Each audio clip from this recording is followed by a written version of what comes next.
እዚህ አክሱም ውስጥ የጥንታዊ ስልጣኔ ልብ በሆነችው የአፍሪካ ታሪክ በታላላቅ ምስክርነታቸው አንድ ነው።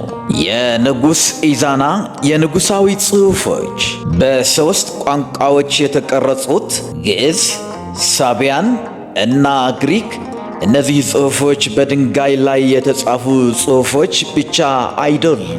የንጉሥ ድምፅ፣ የአንድ አገር ራዕይና የአዲስ መንፈሳዊ ዘመን አዋጅ ናቸው። በአራተኛው ክፍለ ዘመን ዓመተ ምህረት የኖረው ኃያል ንጉሥ ኢዛና የአክሱማዊ ግዛት የመጀመሪያው ክርስቲያን እንደሆነ ያስታውሳል። በእሱ ግዛት ዘመን አክሱም በዓለም ላይ ካሉት የመጀመሪያዎቹ የክርስቲያን አገሮች አንዷ ሆነች። አብዛኛው የአውሮፓ ክፍል እምነቱን ከመቀበሉ ከዘመናት በፊት፣ ነገር ግን ኢዛና ከንጉሥ በላይ ነበረ። የፍትሕ ሰው ወይም ጽድቅ፣ የፍርድ፣ የሕግና የእውነት ሰው ነበር።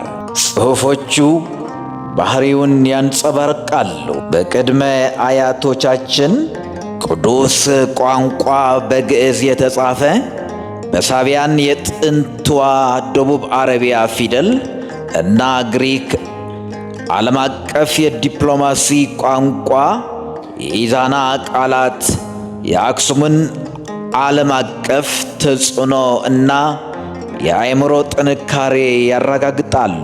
እነዚህ ሦስት ቋንቋዊ ጽሑፎች ድሎችን፣ ሃይማኖታዊ ለውጥን እና በፍትሐዊነት እና በመለኮታዊ አመራር ለመግዛት ያለውን ቁርጠኝነት ያስታውቃሉ።